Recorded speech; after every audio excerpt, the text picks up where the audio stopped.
Hello. Hello. दोस्तों, अ, एक general query या एक क्वेश्चन या कह लो हर ट्रेडर का दुख, एक कॉमन दुख जो होता है, हम सबका होता है, मेरा भी होता था कि किसी हम इंट्राडे के पर्सपेक्टिव से बात कर रहे हैं कि किसी भी स्टॉक को ट्रेड करने के लिए उस स्टॉक का सिलेक्शन कैसे किया जाए। माने ये कैसे पता किया जाए कि जब हम इंट्राडे करने जा रहे हैं तो कल मुझे किस स्टॉक को उठाना है। दोस्त, तो इस चीज़ का मल्टीपल लोगों के पास मल्टीपल आंसर हो सकता है और मल्टीपल लोग अपने अपने तरीके से ट्रेड के लिए स्टॉक का सिलेक्शन करते होंगे।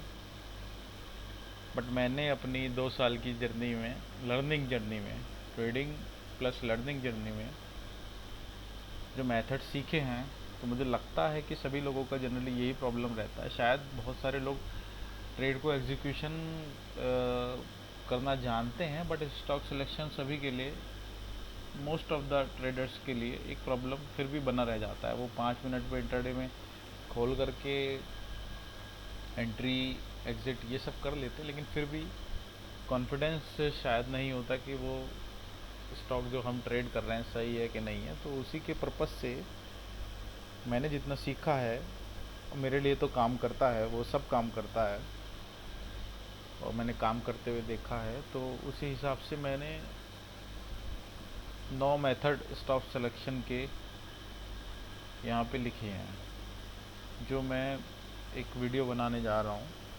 शायद आप लोगों में से कोई इन पे बिलीव करे और काम करना शुरू करे तो उसकी समस्या हल हो जाए। तो यही एक पर्पज़ है और शुरू करता हूँ मैं।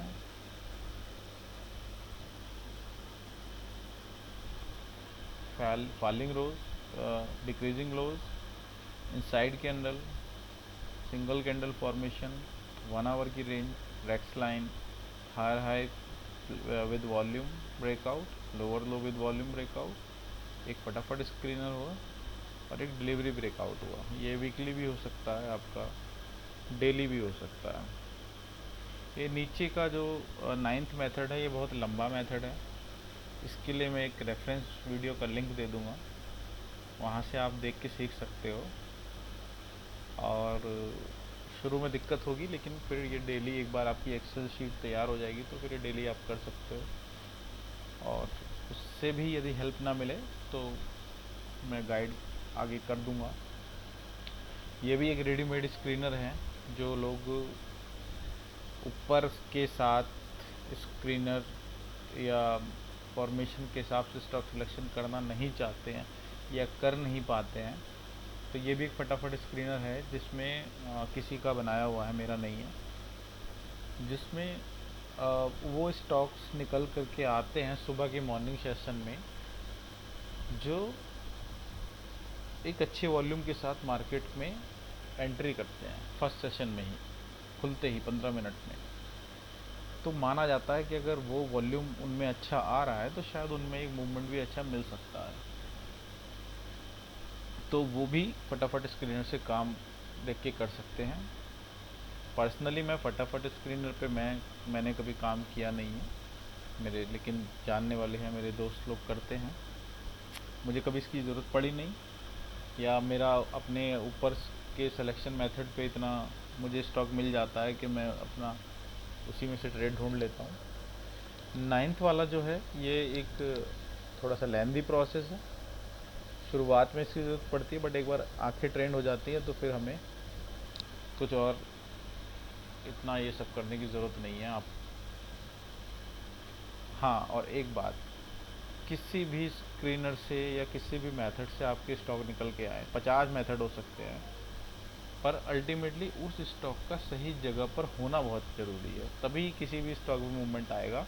इनमें से किसी भी स्टॉक के किसी भी मेथड से स्टॉक निकलने का ये मतलब बिल्कुल नहीं है कि वो मूवमेंट करेगा ही करेगा, कल उसमें ट्रेड मिलेगा ही मिलेगा या बनेगा ही बनेगा।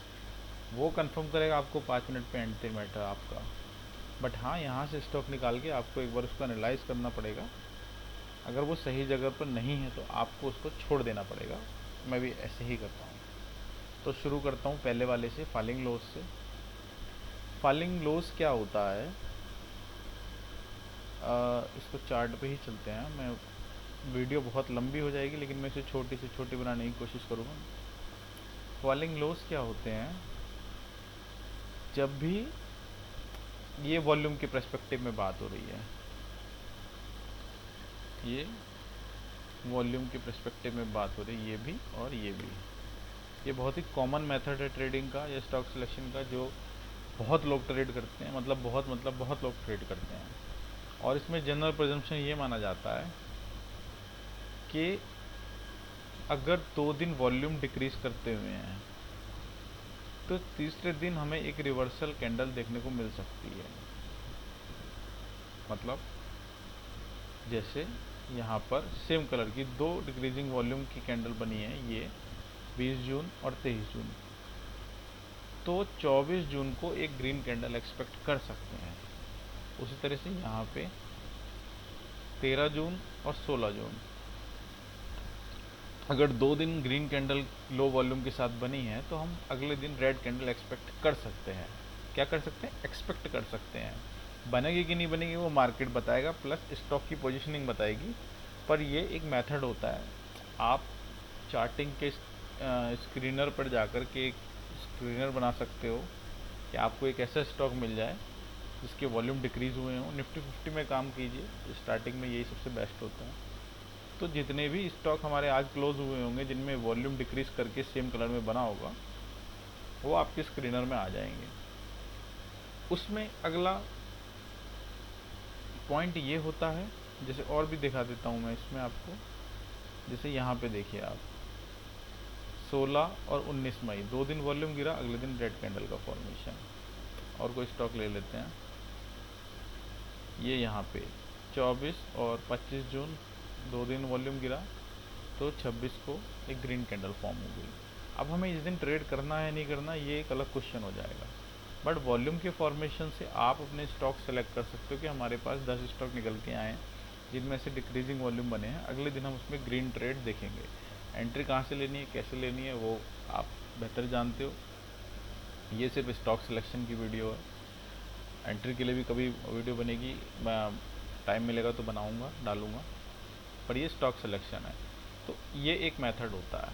तो इसमें 2 रेड वॉल्यूम बनेंगे, तीसरे दिन ग्रीन एक्सपेक्ट करेंगे। 2 ग्रीन डिक्रीजिंग बनेंगे तो अगले दिन हम रेड एक्सपेक्ट करेंगे। जैसे ये हो गया, इस दिन इसमें 2 रेड ग्रीन वॉल्यूम बने हैं डिक्रीजिंग, तो हम ये एक्सपेक्ट कर सकते हैं कि अब मंडे को शायद इसमें एक रेड कैंडल बन जाए, शायद। ठीक है, अब रेड के बनने के लिए उसको कहीं से गिरना पड़ेगा, बिकना पड़ेगा। वो कहाँ खुलता है, कहाँ से गिरेगा, वो फिर आपकी रीडिंग अलग हो जाती है। स्टॉक सिलेक्शन का पहला मेथड डिक्रीजिंग लोज, ठीक है ना, फॉलिंग लोज। इसी से अच्छा, इसमें एक चीज़ और, वो फॉलिंग लोज बढ़िया होगा, एक छोटा सा हिंट दे देता हूँ, या अच्छा ट्रेडेबल होता है जिसमें प्राइस भी, जैसे ये रेड बने हैं तो प्राइस भी लोअर लो में क्लोज कराओ, वो अच्छा होता है। अगर ये ग्रीन है तो प्राइस हायर हाई में क्लोज किया हो, ये फिल्टर करने के लिए स्टॉक को, तो वो एक अच्छा होता है। जैसे इसको देख ही लेते हैं यहाँ पे, जैसे ये वाला, नहीं यहाँ तो वॉल्यूम बढ़ गए, और कहाँ पे देखें, हाँ ये वाला, जैसे ये लोअर लोज थे वॉल्यूम के भी प्राइस के भी, तो ये एक अच्छा स्टॉक है। इसमें एक हम अगले दिन अच्छा ट्रेड एक्सपेक्ट कर सकते हैं। ऐसा नहीं है कि जिसमें क्लोजिंग नहीं होती वो ट्रेड नहीं होते, वो भी ट्रेड होते हैं। ट्रेडिंग का स्टाइल अलग हो जाता है। लेकिन हाँ, स्टॉक सिलेक्शन के लिए फॉलिंग लोज से आप इस तरह के स्टॉक को उठा सकते हैं। निफ्टी 50 से अपने स्टॉक सेलेक्ट कर लें फिल्टर लगा के स्कैनर से, कितने स्टॉक मेरे आए हैं, ठीक। और उसमें फिर आप अपना रीडिंग कर लें, और जिससे जिसको जहाँ एंट्री समझ में आए वैसे एंट्री कर लें। इसी से जुड़ता हुआ है अगला डिक्रीजिंग लोज। सिर्फ उसमें एक एडिशन ये है कि उसमें 3 वॉल्यूम होते हैं, फॉलिंग में 2 होते हैं, डिक्रीजिंग में 3 गिरते हुए वॉल्यूम होते हैं। तो ऐसे में भी ये एक एक्सपेक्टेशन करी जाती है कि अगर 3 दिन वॉल्यूम गिरा 30, 2, 3, तो अगले दिन एक ग्रीन कैंडल बन सकती है। ये एक बेस्ट आइडियल फॉर्मेशन है। इसमें रोज़ आप देखो प्राइस लोअर लो कर रहा है, नीचे क्लोज भी हो रहा है, और फिर चौथे दिन हमें एक ग्रीन कैंडल का फॉर्मेशन मिल गया। ठीक है, यहाँ पे भी आप देख लो 14 मई, 15 मई, 16 मई, वॉल्यूम की मैं बात कर रहा हूँ, 14, 15, 16, अगले दिन एक रेड कैंडल मिल गई। किसी और स्टॉक पे आ जाते हैं, यहाँ पे आप देख लो 20, 23, 24, अगले दिन एक रेड कैंडल आ गई। यहाँ पे आप देख लो 1, 2, 3 यहाँ पे बनी, लेकिन इस दिन कोई ग्रीन ट्रेड नहीं हुआ, लेकिन इसको देख के लग रहा है इसमें एक बाइंग ट्रेड ज़रूर मिला होगा, लेकिन आपके सिलेक्शन में ये स्टॉक आ जाएगा। और एक स्टॉक देख लेते हैं। नहीं नहीं नहीं नहीं, देखिए ये बढ़ता हुआ वॉल्यूम है, इससे कंफ्यूज नहीं होना है। हमें गिरता हुआ वॉल्यूम चाहिए, गिरता हुआ वॉल्यूम चाहिए जो कि यहाँ पे आया है 13, 14, 15 और 16 में एक सेल का ट्रेड हम प्लान कर सकते हैं। ये हमारे स्टॉक सिलेक्शन में इस तरह से आ जाता है। ये कैंडल भी देख के, विक के रिजेक्शन देख के लग रहा है कि इसमें एक सेलिंग अपॉर्चुनिटी मिल गई होगी। 16 मई 5 मिनट पे देख लेते हैं, कोई बड़ी बात नहीं है। हमें अपना ट्रेड करके बाहर हो जाना है, बाद में कैंडल कुछ भी बनती रहे, लेकिन हाँ आइडियल कंडीशन में वो कैंडल रेड ही बनेगी। प्राइस खुला, ऊपर रेजिस्टेंस पे गया, वहाँ से गिरा। सपोज़ कीजिए आप यहाँ ट्रेड नहीं कर पा रहे हैं, तो जब प्राइस दोबारा गया तब आप इसको सेल करेंगे। स्टॉप लॉस आपका नहीं जाएगा, कुछ आपको मिलेगा तो ठीक है, नहीं मिलेगा तो ऑन कॉस्ट आप निकल जाएंगे। पर यहाँ पे ये एक स्टॉक सिलेक्शन में ये स्टॉक हमारा आ जाएगा। अभी एंट्री पे नहीं जाते हैं, प्रॉब्लम हो जाएगी। और कोई देख लेते हैं, यहाँ पे है कोई? नहीं, यहाँ पे है 14 मई, 14 मई, 15 मई, 16 मई और 19 तारीख को एक रेड कैंडल। तो फॉलिंग लोज प्लस डिक्रीजिंग लोज, मतलब फॉलिंग लोज बनेगा, अगले दिन आप उसको रिवर्सल ट्रेड के लिए निकाल के रखोगे, और यदि उस दिन भी वैसा रिवर्सल कैंडल नहीं बना और एक गिरते हुए वॉल्यूम से और उसी फॉर्मेशन को कंटिन्यू कर देता है, तो फॉलिंग लोज डिक्रीजिंग लोज में कन्वर्ट हो जाता है और अगले दिन हम रिवर्सल ट्रेड उसमें प्लान करते हैं। तो ये 2 मेथड हमारे हो गए। तीसरा एक मेथड होता है inside candle plus volume breakout. Inside candle plus volume breakout. अब ये वॉल्यूम, ये नीचे वाला वॉल्यूम नहीं है, मतलब ये वॉल्यूम तो है ही, लेकिन इस वॉल्यूम की एक अलग कहानी है। इस वॉल्यूम को हम डिलीवरी वॉल्यूम कहते हैं। अब आप में से शायद बहुत लोग समझते जानते होंगे कि डिलीवरी वॉल्यूम क्या होता है, वो इस वॉल्यूम से डिफ़र होता है, लेकिन जो नहीं जानते हैं उनके लिए हम एनएससी की साइट पर चल देंगे। और होता क्या है इसमें कि प्राइस किसी कैंडल के रेंज में फंस जाता है और उसमें वॉल्यूम के प्लस डिलीवरी वॉल्यूम के ब्रेकआउट आ जाते हैं। मतलब उस एक मदर और बेबी कैंडल जैसे आप ने सुना होगा, पढ़ा होगा, वैसा सा फॉर्मेशन हो जाता है और उसमें वॉल्यूम के ब्रेकआउट हो जाते हैं। सपोज़ कीजिए, क्या मैं आपको दिखा ही देता हूँ किसी चार्ट में, अगर ये हुआ है लेटेस्ट में कि प्राइस रेंज नहीं छोड़ता है और इनसाइड कैंडल बन करके, हाँ जैसे ये हुआ, आप ये देखो 19 जून को, 19 जून को और 20 जून को यहाँ पे क्या हुआ है, प्राइस में वॉल्यूम के ब्रेकआउट आए हैं, लेकिन प्राइस प्रीवियस कैंडल के ना तो हाई को ब्रेक कर पाया, ना ही उसके लो को ब्रेक कर पाया। तो जब हाई और लो दोनों ब्रेक नहीं हो रहे हैं तो ये स्टॉक हमारे रडार पे आ जाएगा। इसका मतलब क्या हुआ, इस दिन जितने भी लोगों ने इस ट्रेड में, इस ट्रेडिंग डे में पार्टिसिपेट किया, उससे ज़्यादा लोग यहाँ पे आए, लेकिन वो चाह करके भी इसको ब्रेकआउट नहीं दिला पाए। ठीक है। तो ये एक रेंज बन जाती है। इस रेंज के तहत, इस रेंज के टॉप पे रेजिस्टेंस होती है, बॉटम पे सपोर्ट होती है। जब जब यहाँ आएगा बाई करा जाएगा, जब जब यहाँ जाएगा सेल करा जाएगा। जिस दिन ब्रेकआउट देके ऊपर बैठ जाएगा, रिटेस्ट करेगा, तो फिर यहाँ से ब्रेकआउट ट्रेड भी प्लान करा जाता है। माने ये स्टॉक सिलेक्शन में इस दिन के फॉर्मेशन के बेस पे आ जाता है। विक कहीं बाहर निकली नहीं होनी चाहिए। सेकंड कैंडल का कलर कुछ भी हो सकता है, फर्स्ट कैंडल का कलर कुछ भी हो सकता है, लेकिन इस तरह से मिले, अलग अलग मिले तो आइडियल फॉर्मेशन होती है। और पहली कैंडल के कलर के फॉर्मेशन के हिसाब से हम उसमें ट्रेड उस डायरेक्शन की करने की कोशिश करते हैं। मतलब जैसे ये रेड है तो इसमें सेल के ट्रेड अच्छे मिलेंगे। अगर पहली कैंडल ग्रीन और दूसरी रेड होती तो उसमें बाई के ट्रेड अच्छे मिलते हैं। ये सिर्फ ऑब्जर्वेशन है, ज़रूरी नहीं ऐसा ही होता है। दोनों तरह के ट्रेड आपको अपॉर्चुनिटी मिलती है तो आप कर सकते हो, लेकिन स्टॉक सिलेक्शन में तीसरे मेथड के हिसाब से ये स्टॉक हमारे सिलेक्शन में आ जाता है।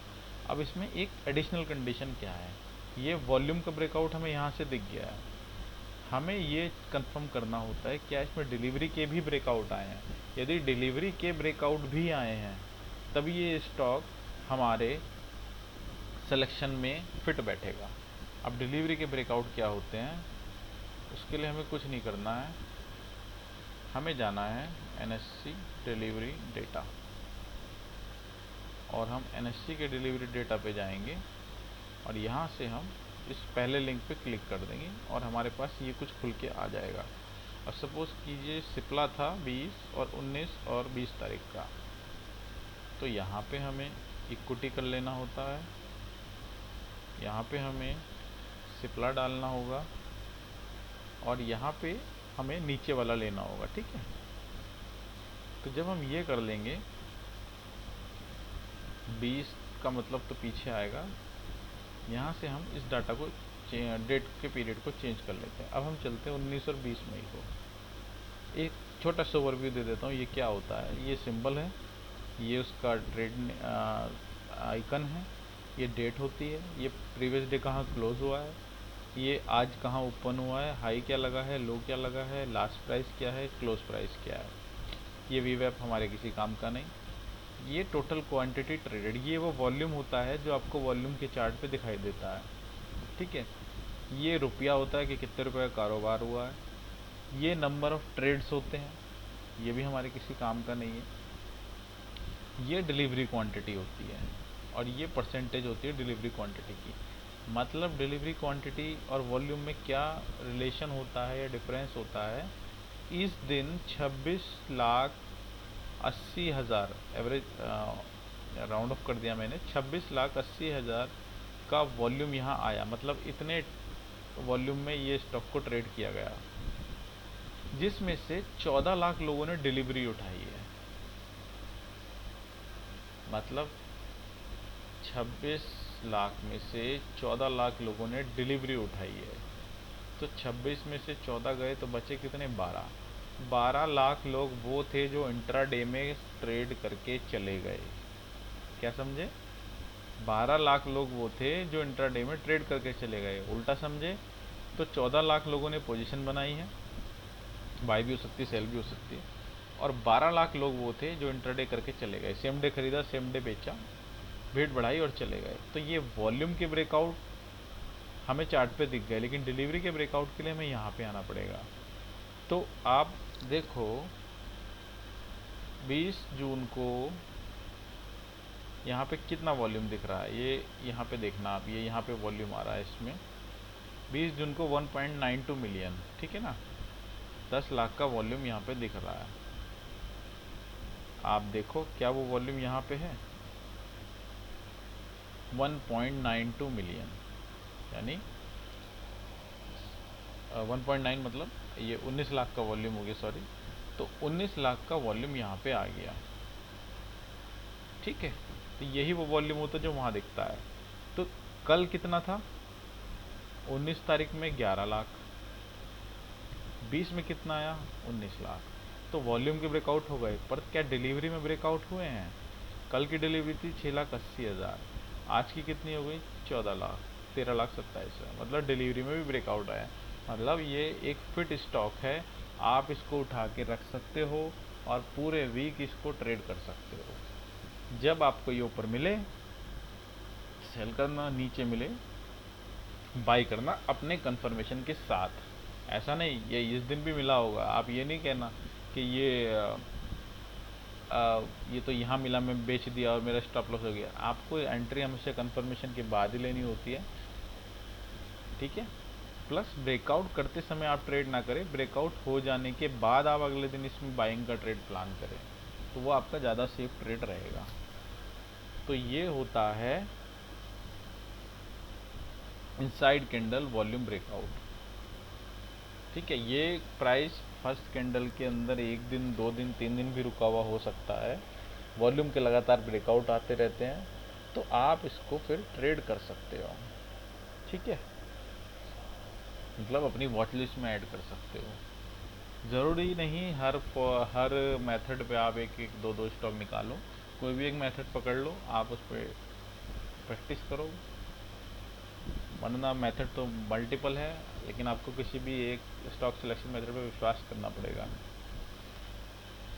चौथा, single candle formation. Single candle formation क्या होती है? एक कैंडल बनी होती है रेड, प्राइस ऊपर से आ रहा है गिरता हुआ, ठीक है। और इस दिन भी प्राइस यहाँ खुला और प्राइस नीचे गिर रहा है गिर रहा है गिर रहा है, पर अचानक से क्या होता है, ये ऊपर जाके क्लोज कर देता है, प्लस कैंडल को ग्रीन बना देता है। तो इसमें जो कलर कैंडल का होता है वो एक रेड बन रही कैंडल ग्रीन कैंडल बन जाती है। इसको आमतौर पे हैमर के नाम से पढ़ा जाता है, इसको हैमर के नाम से पढ़ा जाता है। अब नाम तो आप कुछ भी रख लो, लेकिन ये एक कैंडल फॉर्म होके आती है, इसको बोलते हैं सिंगल कैंडल फॉर्मेशन। इसकी खासियत यही होती है कि इसके कलर अपोजिट होने चाहिए। अपोजिट मतलब अगर आपको बाय करना है तो पहली कैंडल रेड ही होनी चाहिए, दूसरी कैंडल ग्रीन होनी चाहिए। और ये फर्स्ट कैंडल का लो जहाँ से इसने सेलर्स को ट्रैप किया था, यानी ये जब गिर रहा था तो यहाँ फ्रेश सेलर ऐड हुए होंगे, उनको जब स्टॉप लॉस खा के ट्रैप करके ये वापस गई है और ग्रीन क्लोज कराई है, तो यहाँ कुछ तो स्ट्रेंथ रही होगी। तो उस हिसाब से ये पूरा एरिया सपोर्ट का बन जाता है। प्राइस इस एरिया पे जब भी आता है, प्राइस इस एरिया पे जब भी लौट के आपको मिलेगा, आप स्टॉक सिलेक्शन के मेथड के हिसाब से इसको यहाँ से बाय कर सकते हो और स्विंग भी ले जा सकते हो। अल्टीमेटली ये इस कैंडल का हाई ब्रेक करने की क्षमता रखता है। ये यहाँ से भी ट्रेड आपको मिल सकता है और ये इस कैंडल के ब्रेकआउट से भी आपको ट्रेड मिल सकता है। ये पूरा एक स्ट्रॉन्ग सपोर्ट होता है, मतलब इसमें बेचने की आप कभी कोशिश मत करना, आपको बाई का ही ट्रेड यहाँ से देखना होता है। इसी का अपोजिट होता है ग्रीन कैंडल का फॉर्मेशन, जो उल्टा एचसीएफ होता है। उसमें क्या होता है, प्राइस ऊपर जा रहा होता है, एक ग्रीन कैंडल बनती है, फिर यहाँ पे प्राइस खुलता है, ये ऊपर जा रहा होता है, लेकिन किसी वजह से सेलर्स के प्रेशर की वजह से आ करके नीचे क्लोज हो जाता है और ये कैंडल हमारी रेड बन जाती है। और जब ये कैंडल हमारी रेड बन जाती है तो यहाँ पे भी बायर्स ट्रैप हो चुके हैं, तो अब वो एरिया फिर एक रेजिस्टेंस की तरह काम करता है और प्राइस जब भी इस एरिया को टकराता है, हम यहाँ से एक सेल का ट्रेड प्लान करते हैं। हमें तो इंट्राडे करना है, तो ये एरिया एक पूरा इसकी विक, यहाँ से यहाँ तक पूरी विक, इसका लो हाई, ये पूरा एरिया एक रेजिस्टेंस होता है। आपको किसी भी हाल में इसको बाई नहीं करना है इस रेजिस्टेंस के अंदर। तो सिंगल कैंडल फॉर्मेशन के हिसाब से ये स्टॉक सिलेक्शन होता है। इसको मैं चार्ट पे भी दिखा देता हूँ। किसी में ये हाल फिलहाल में बना हो, अगर जैसे ये ही बना है, यहाँ पे आप देख लो ये गिरता हुआ आया, फिर ये एक प्राइस था, प्राइस ऊपर खुला नीचे जा रहा था, विक बनाई यहाँ हुआ, उसके बाद प्राइस जब यहाँ आया, इस दिन भी इसी रेंज से बाई हुआ, जब यहाँ पे आया क्लोज हो गया, तो ये आपके सिलेक्शन, ये इसी दिन आपके स्कैनर में आ गया है। और आपको जैसे मैंने बताया 2 जगह से इसमें एंट्री मिल सकती है, पूरा एरिया सपोर्ट है, ये पूरा कहीं से भी प्राइस में एंट्री मिल सकती है। ये यहाँ पे भी एंट्री मिली होगी, या ये नीचे आएगा तो बाई करेंगे। इस दिन भी जब ये यहाँ पे डिक्रीज, ये देखो ये डिक्रीजिंग लोस के हिसाब से भी यहाँ पे आ गया, आपके SCF के हिसाब से भी यहाँ पे आ गया। तो अब इसको 26 तारीख को एक ग्रीन ट्रेड बाई का करने के लिए बिल्कुल निकाल के रख सकते हैं आप। पूरे इस एरिया में सपोर्ट डाल करके, अपने छोटे टाइम फ्रेम पे एरिया डाल करके आप इसको अगर ट्रेड कर सकते हैं, तो इसको यहाँ से हम ट्रेड के लिए देख सकते हैं। तो ये SCF होता है। और किसी भी एक स्टॉक में देख लेते हैं। हाँ, ये SCF नहीं है, ये SCF नहीं है। क्यों? कैंडल का कलर डिफरेंट होना ज़रूरी है, और अगर बेचना है तो सेकंड कैंडल रेड होनी चाहिए, और ख़रीदना है तो सेकंड कैंडल ग्रीन होनी चाहिए। समझे आप? जैसे और किसी में देख लेते हैं, ये भी SCF नहीं है।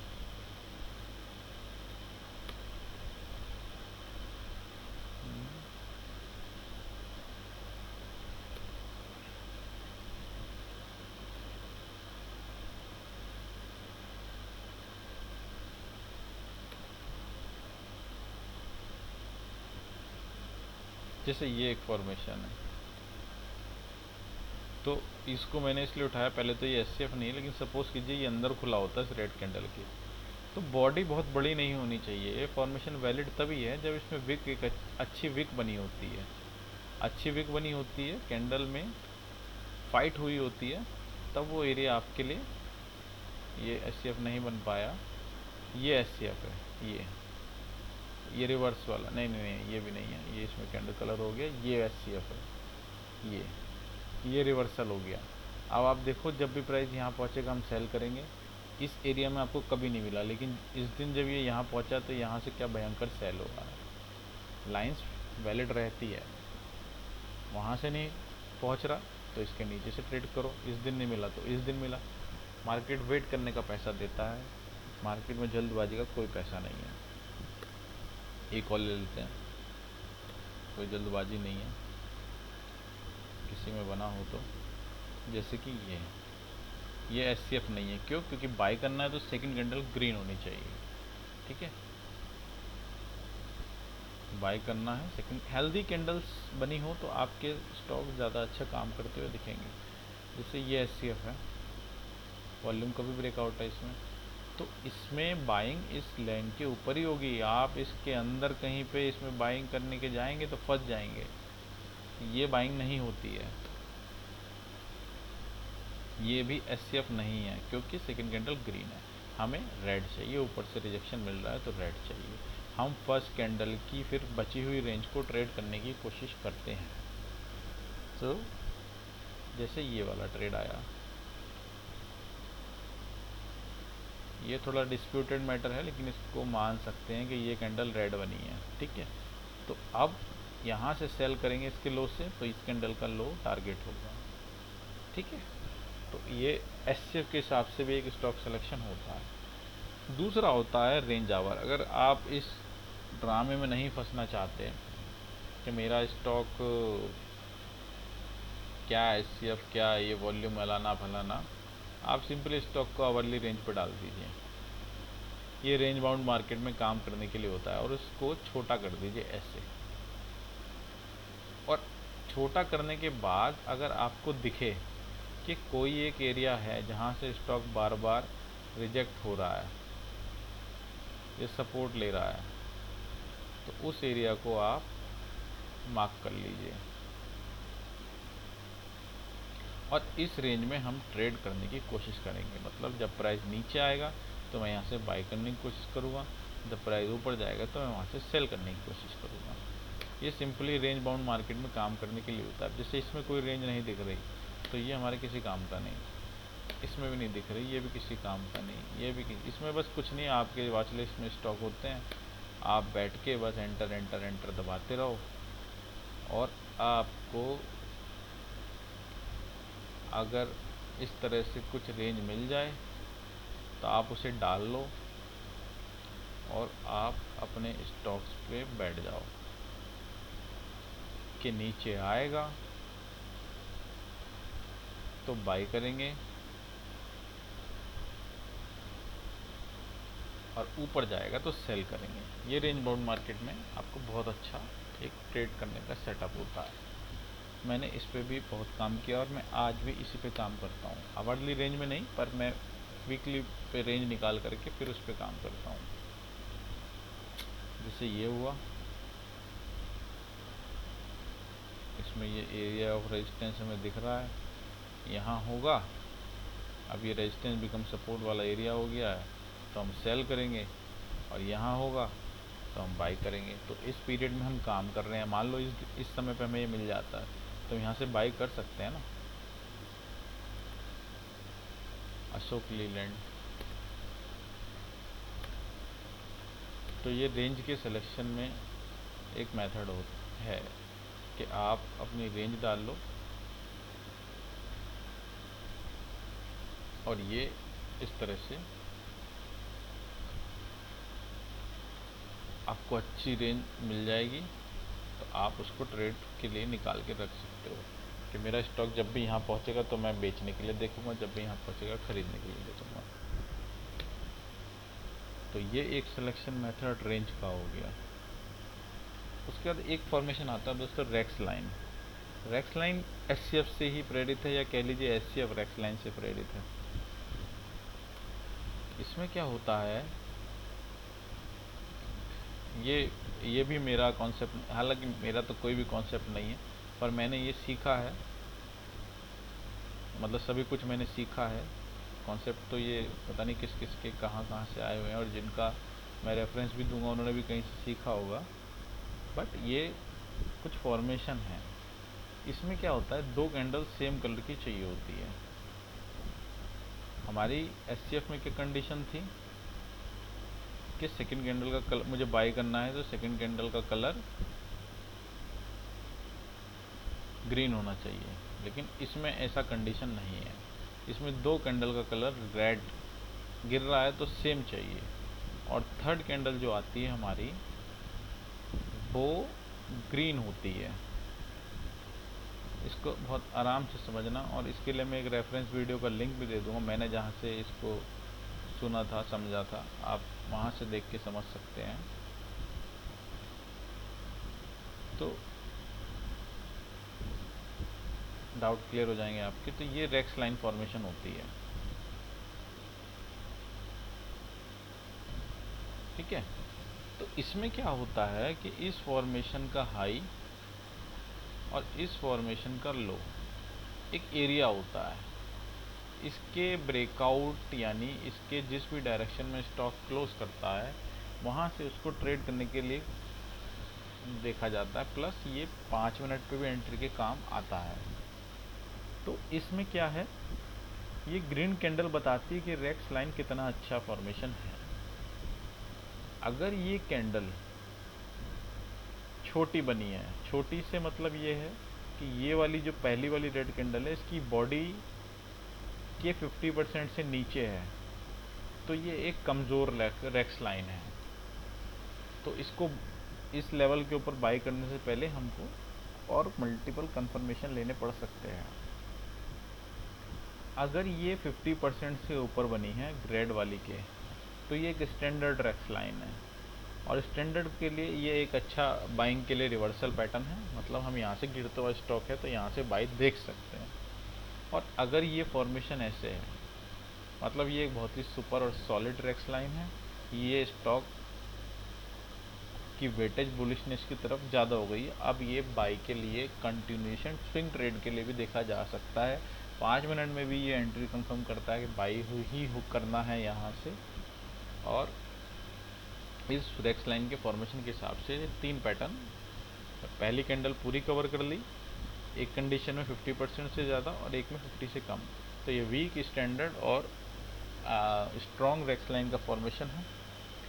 ये चार्ट पे आपको दिख जाएगा, लेकिन मैं इस पर ज़्यादा समय नहीं दे रहा क्योंकि ये मेरा कॉन्सेप्ट नहीं है। मैंने जहाँ से सीखा है वो इस वीडियो का लिंक है।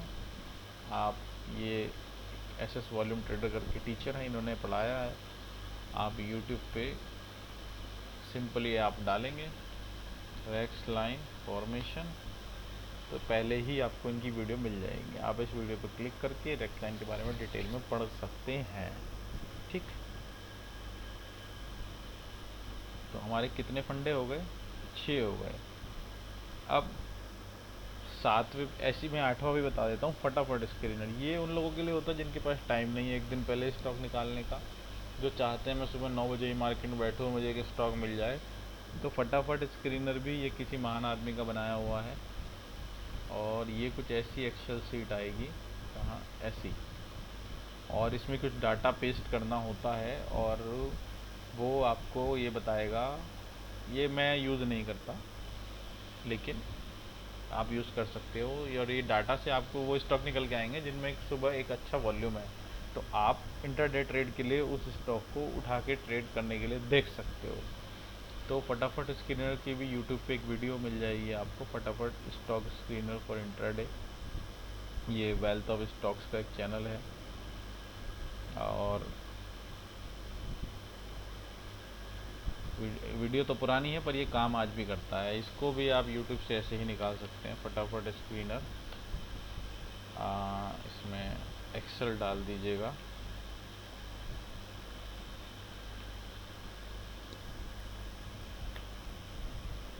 और ये यहाँ पे ये खुल के आएगा और उसके बाद यहाँ पे क्लिक करना है और ये आपकी एक्सेल खुल के आ जाएगी। गूगल डॉक्स का ये एक डॉक्यूमेंट है। तो फटाफट स्क्रीनर को भी आप सीख के कर सकते हो, एक वीडियो आप देख सकते हो, इससे भी स्टॉक सिलेक्शन होता है। 7वां मेथड जो है हायर हाई या lower low plus volume with trend, ये सबसे सिंपल मेथड है। इसमें ज़्यादा कुछ 3-5 नहीं करना होता है। ट्रेंड इज़ योर फ्रेंड, आप सबने सुना होगा। हमें ट्रेंड के डायरेक्शन में ही ट्रेड करना होता है। ट्रेंड के डायरेक्शन में ट्रेड करेंगे तो हमें एक अच्छा ट्रेड मिलने की चांसेस होते हैं। तो इसमें क्या होता है, इसमें प्राइस का भी एक फॉर्मेशन और वॉल्यूम का फॉर्मेशन सिंक में चाहिए होता है, यानी, और ब्रेकआउट फॉर्मेशन चाहिए होता है। यानी प्राइस हायर हाई में है तो हायर हाई में क्लोज करे, जैसे इस कैंडल में हुआ है, हायर हाई में क्लोज करे। मुझे उम्मीद है हायर हाई हायर लो ये सब समझ में आता होगा आपको। तो यहाँ पे इस कैंडल ने ऊपर क्लोज किया है, लेकिन इनके वॉल्यूम में डाइवर्जन है, तो फॉलिंग लोज के हिसाब से तो अगले दिन रेड कैंडल बननी चाहिए, हम इसको बाय नहीं कर सकते। लेकिन अगर ये फॉर्मेशन में वॉल्यूम बढ़ा होता है इस ग्रीन कैंडल का, तो फिर ये हमारे लिए बाइंग का सेटअप है। मतलब जैसे ये यहाँ पे बना है, ये वाले 2 दिन 13 और 16 जून, 13 और 16 जून को ये एक बाइंग का सेटअप है। फर्स्ट कैंडल का हाई, सेकंड कैंडल का लो, ये एक एरिया होता है जो इसमें पूरी सपोर्ट जनरेट हुई होती है। जितना छोटा मिलेगा उतना अच्छा एरिया है। प्राइस यहाँ पे अगर आता है अगले दिन तो हायर हाई स्ट्रक्चर है, स्टॉक का ट्रेंड बुलिश होगा। इंट्राडे में भी हायर आई है, आप सेक्टर भी देख सकते हो। तो अगले दिन यदि प्राइस यहाँ पे आता है तो आप यहाँ से एक बाई ट्रेड प्लान कर सकते हो। ये एक एरिया होता है, इसमें आपको ट्रेड कम मिलेंगे, लेकिन ये एक अच्छा और सिंपल ट्रेड का एक पैटर्न होता है। सेम इसका उल्टा रेड कैंडल्स में होता है, उसमें भी क्या, वॉल्यूम इंक्रीजिंग होने चाहिए प्लस प्राइस लोअर लो में नीचे क्लोज होना चाहिए, जैसे कि ये है। तो इसमें उल्टा होता है, इसमें फर्स्ट का लो सेकंड का हाई, ये 2 रेजिस्टेंस एरिया होते हैं। तो आप देखो इसमें अगले दिन यहाँ से ट्रेड मिला है और उसके अगले दिन यहाँ से ट्रेड मिला है, लेकिन हम इस दिन ट्रेड नहीं कर पाएंगे क्योंकि हमारे एक स्क्रीनर के हिसाब से डिक्रीजिंग वॉल्यूम है, तो ये ग्रीन बनेगा, तो नहीं कर पाएंगे, तो हम छोड़ देंगे। कोई दुनिया में आफत नहीं आ रही है कि हमें इसको ट्रेड करना ही करना है, ठीक है ना। जैसे यहाँ पे एक वॉल्यूम का स्ट्रक्चर आप देखो, हायर हाई विद वॉल्यूम। तो हमें इसको बाई करना है, अगले दिन नहीं आया, उसके अगले दिन आया, यहाँ से एक बाई का ट्रेड हमें मिल गया होगा। तो ये स्टॉक सिलेक्शन में आप ट्रेंड के साथ काम कर सकते हो, आपको बाई के ट्रेड अच्छे मिल सकते हैं। गिरता हुआ स्टॉक है तो आपको सेल के ट्रेड अच्छे मिल सकते हैं। एक और ले लेते हैं, जैसे ये हायर हाई में क्लोज हुआ है तो फर्स्ट का हाई सेकंड का लो, प्राइस यहाँ आता है तो बाई करेंगे। ये हायर हाई था, फर्स्ट का हाई सेकंड का लो, ये बहुत अच्छी सपोर्ट एरिया है, प्राइस यहाँ आता है तो बाई करेंगे, नहीं आता है तो दूसरा करेंगे। मल्टीपल आपके स्क्रीनर से स्टॉक बहुत सारे निकल के आ जाएंगे, आपको वॉच करना पड़ेगा कौन अपने ट्रेडिंग एरिया पे आ रहा है और हम उसको फिर बाई करने की कोशिश करते हैं। ठीक है, जैसे ये एक रेक्स लाइन का फॉर्मेशन मुझे यहाँ पे दिख रहा है, लेकिन इस फर्स्ट कैंडल बहुत बड़ी है, ये दो कैंडल, तीसरी कैंडल, अब तीसरी कैंडल फर्स्ट कैंडल के 50% से कम है तो ये वीक रेक्स लाइन है। अब आप वीक रेक्स लाइन का क्या मतलब हो गया कि ये नीचे टूट ही नहीं पाया, ये टूटा भी तो यहाँ से रिवर्स हो गया। अंदर की रेंज ट्रेड कर सकते हो तो आप कर लो, लेकिन ये वीक है। अगर आप इसको क्लोज करने पे नीचे यहाँ पे सेल करने के लिए सोचोगे तो ये फंसा देगा आपको। तो वॉल्यूम के ट्रेंड के हिसाब से प्राइस के भी हायर हाई होने चाहिए और वॉल्यूम के भी हायर हाई होने चाहिए। हम उसमें एक बाई का ट्रेड देखते हैं।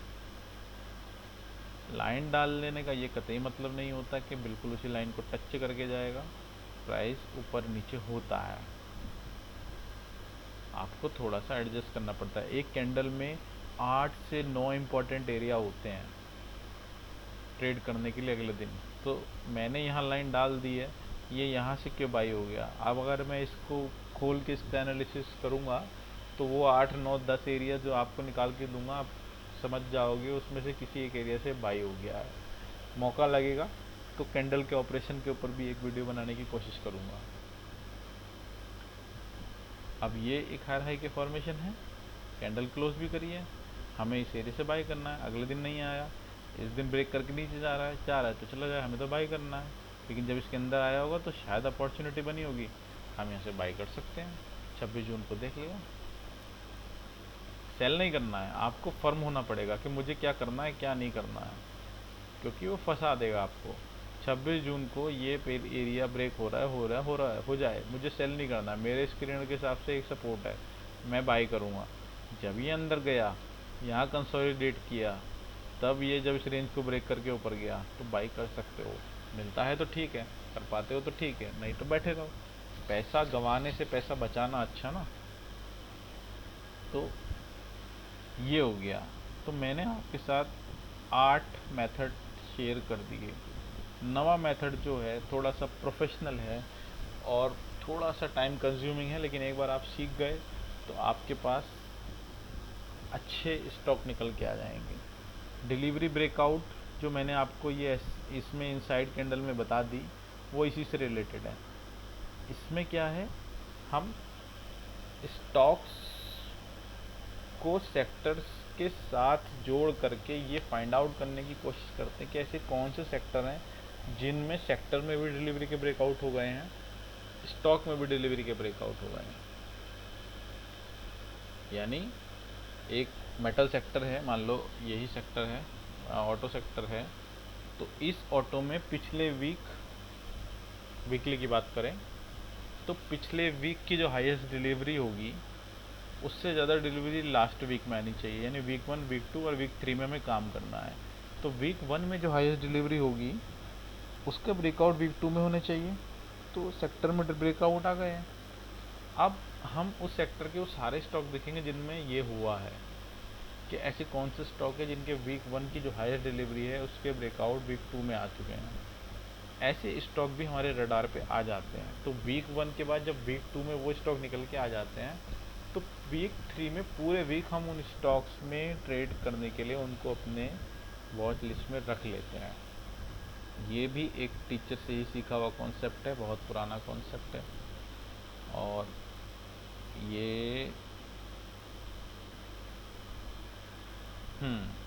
ये वीडियो ये है A2 mercantile episode 1 batch 2019 pro trader. ये प्रो ट्रेडर का चैनल है, पहली वीडियो है बैच की। कोर्स कर लेंगे तो आप लीजेंड हो जाएंगे, लेकिन ये कोर्स 40 वीडियो है लगभग, और मैंने इसको जब पढ़ना शुरू किया तो मैंने एक वीडियो को 7-7 बार देखा, क्योंकि मैं गारंटी दे सकता हूँ 2 और 3 बार देखने के बाद भी आपको एक वीडियो समझ में नहीं आएगी, लेकिन आप मेहनत करेंगे तो बिल्कुल आपको समझ में आएगी। तो इस वीडियो में 2:04 के बाद से इस वॉल्यूम ब्रेकआउट, डिलीवरी ब्रेकआउट के स्टॉक्स को कैसे निकाला जाता है वो बताया गया है। मेरे पास बनी बनाई एक्सेल है, ज़रूरत होगी तो मैं आपको दे दूँगा, और अगर आपको ज़रूरत नहीं है तो आप यहाँ से बना के सीख सकते हो। और अगर आपको इस मेथड पे काम नहीं करना है तो 7 मेथड, 8 मेथड मैंने आपको दिए हैं, इनमें से किसी भी मेथड को पकड़ के आप काम कर सकते हो। और अगर इसके बाद भी आप ये कहते हो कि स्टॉक का selection is the biggest problem, और भी बहुत मेथड है। सेक्टर में हायर हाई में स्टॉक है, सेक्टर हायर हाई में है, स्टॉक लोअर लो में है, तो वो भी रडार पे आ जाता है कि भाई स्टॉक बीमार है क्या जो लोअर लो कर रहा है और सेक्टर हायर हाई कर रहा है, तो वो स्टॉक भी बाइंग के लिए हमारे रडार में आ जाता है। एक बुलिश स्टॉक है, वो डेली में टॉप लूज़र बन जाता है, निफ्टी पे आते हैं ना टॉप लूज़र टॉप गेनर, तो एक बुलिश स्टॉक टॉप लूज़र बन जाता है तो उसका मतलब ये होता है कि वो सस्ता हो गया है, तो उसको खरीदने के लिए भी आप अपने रडार पे रख सकते हो। इसी तरह एक बियरिश स्टॉक टॉप गेनर बन जाता है, मतलब वो महंगा हो गया है, तो उसको बेचने के लिए आप रडार पे रख सकते हो। तो ऐसे बहुत सारे मेथड हैं, पर इतने मेथड, ये भी मेथड कम नहीं है, और बाकी 2 मेथड का मैंने आपको हिंट भी दे दिया है। ये सब सीखे हैं मैंने, काम किया है इन पे कि ये काम करते हुए दिखते हैं मुझे, मेरा विश्वास है इन पे, और मेरे एनालिसिस भी इन्हीं से निकले हुए स्टॉक्स में रहते हैं। मैं रेंज में काम करना पसंद करता हूँ, और मार्केट ट्रेंडिंग होता है तो उसको भी ट्रेड करने का एक अलग तरीका होता है। खैर वीडियो शायद बहुत लंबी हो जाएगी, आप लोग देखेंगे, अगर आपके किसी के भी एक के भी काम आती है तो एक मेरे हिसाब से तो समस्या का समाधान हो जाना चाहिए, पर फिर भी समस्या है तो मेहनत कीजिए, और कहीं कोई कुछ अच्छा बता रहा होगा आप उसको सुन सकते हैं।